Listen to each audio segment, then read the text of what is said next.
This episode is sponsored by Benjamin Moore and Sherwin Williams. So I tried really hard to start a good business and use my college experience and my business background to implement the different areas of the business from human resources to marketing to my sales and operations, and I was in tune to that at the get-go. And then real quickly, you're in the thick of it. I'm on a job site every day, up on ladders, trying to do sales calls at night. And it was like, man, I'm never gonna have any time. It was busier and busier and busier for me. But eventually, it's adding the right people, staying very organized, as much as you can for the process. People, again, it's a service that we're providing. People are calling us because they need us to help them with something at their house. So we were focused on providing a high level service and bringing the right people.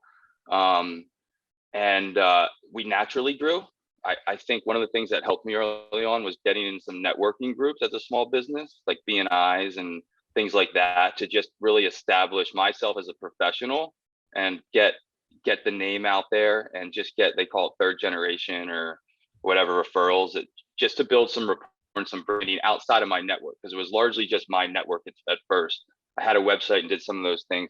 But I mean, at this point, to run a painting business on its own, some of that's going to take time and definitely strategic planning for someone who's just getting into it.